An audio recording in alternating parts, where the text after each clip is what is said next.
नमस्कार मित्रांनो, बालभारती मराठी इयत्ता 5वी धडा तात्या.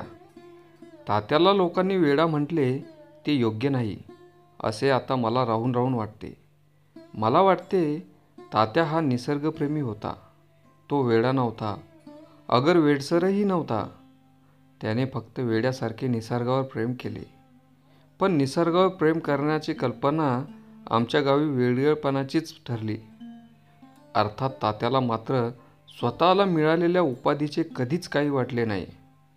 आपल्याला लोक वेडा म्हणतात हे त्याला ठाऊक होते, पण सभोवताली लोक नाहीतच अशा समजुतीनं तो वागायचा.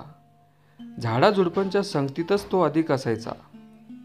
फुलझाडावरच्या कळ्या काढू नयेत, माडावरचे नारळ काढू नयेत, पडलेले तेवढेच नारळ घ्यावेत अशी त्याची काही अव्यवहारी मते होती. श्रावणात मी पत्री गोळा करू लागलो की तात्या हटकून थांबत असे. नागपंचमीला 5 झाडांची 5-5 पाने, गोकुळाष्टमीला 8-8 पाने अशी पत्री जमा करावी लागत असे. अशा वेळी तात्या गंभीर होऊन थांबायचा.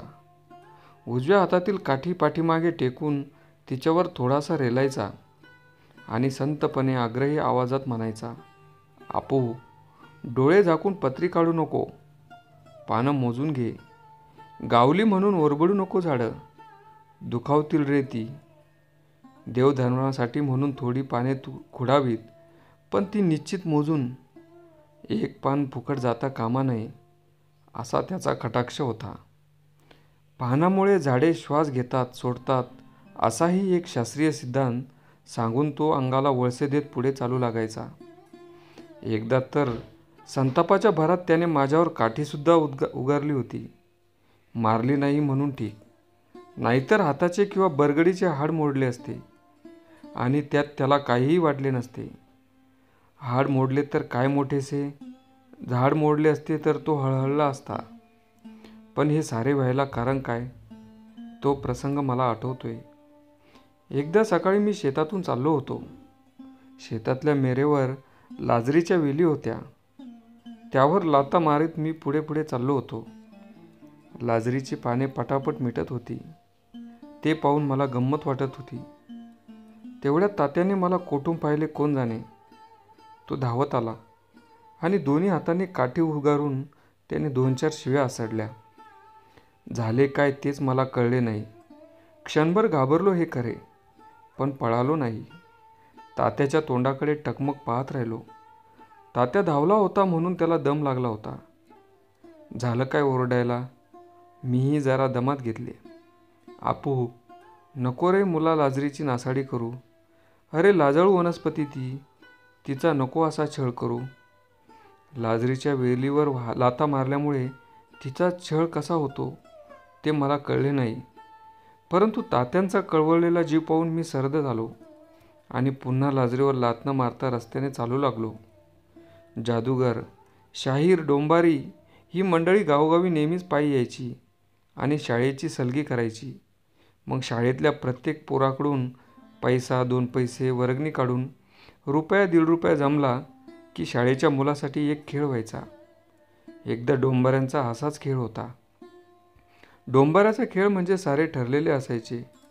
आवाज फार आणि कृती कमी. ढोलक्याचा आवाज आणि तोंडाचा आवाज. खेळ म्हणजे पोरांच्या 2-4 उलट्या सुलट्या उड्या, तारेवरची करामत आणि मेंढ्यांची टक्कर.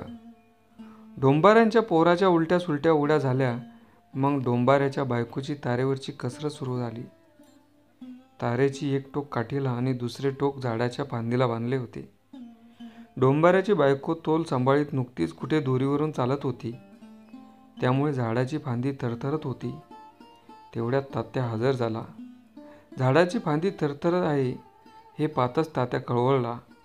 मोठमोठ्याने आरडाओरडा करून त्याने डोंबाऱ्याच्या बायकोला खाली उडी टाकायला लावली. डोंबाऱ्याच्या अंगावर काठी उगारून फांदीचा दोर सोडायला लावला आणि हातवारे करत करड्या आवाजात त्याने सर्वांची खरपूस हजेरी घेतली. बिचारी फांदी थरथर कापली. तरी देवाने तुम्हाला काडीची अक्कल दिली नाही. कसले खेळ खेळतात असे ओरडत त्याने मोठमोठ्याने आवाजात सर्वांचा उद्गार केला. तारेवरची कसरत बंद पडताच डोंबाऱ्याने मेंढ्यांचा खेळ सुरू केला. मेंढा समोरून धावत यायचा आणि डोंबाऱ्यांच्या हातातल्या दगडावर टक्कर द्यायचा. त्या दगडाच्या ठिकऱ्या उडायच्या. हा प्रयोग तीनदा करण्यासाठी डोंबाऱ्याने 3 दगड आणून ठेवले होते. पण पहिला दगड फुटताच तो दगड आपल्याच डोक्यावर आपटून फुटल्याप्रमाणे तात्या कळवळून ओरडला, गरीब जनावराचा नको रे छळ. असे मोठ्याने ओरडून त्याने डोंबाऱ्यांच्या कंबरेला विळखा घातला.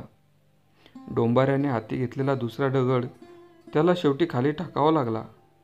पण बिचाऱ्या मेंढ्याला ते काही कळले नाही. त्यानुसार तो धावत आला आणि लोक ओरडत असतानाच त्याने तात्याला धडक दिली. त्यामुळे तात्या आणि डोंबारी दोघेही कोलमडून पडले. पण दुखापत झाली ती तात्यालाच. तो महिनाभर बिछाण्यावर पडून राहिला.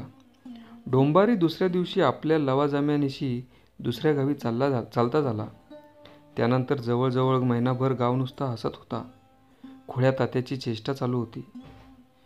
पण तात्याने मात्र ती चेष्टा मनावर घेतली नाही. बरा होताच तो पुन्हा हिंडू फिरू लागला. पुन्हा निसर्गाशी एकरूप होऊ लागला. मला आठवते, तात्या एखाद्या झाडाच्या सावलीत तासनतास मुकाटपणे बसलेला असायचा. जमिनीवरचा चारा न्याहाळायचा. झाडावरची फुले नुसती हुंगायचा आणि गोंजारायचा. पहिला पाऊस पडला म्हणजे त्याच्या सरी अंगावर घ्यायचा. भिके डोंगरी ही गावची स्मशानभूमी, पण तिथून गावची वनराजी दिसते म्हणून तो बराच वेळ त्या स्मशानात बसून राहायचा. जेवण झाल्यावर 2 घास कुत्र्यांना घालायचा. तोंडाने आ करत 4 शेते कावळ्यासाठी शिंपडायचा. शेतात चरणाऱ्या गाई म्हशीच्या पाठीवरून हात फिरवायचा. असा हा आमचा तात्या. मग सांगा, त्याला वेडा म्हणणे योग्य आहे की काय? धन्यवाद.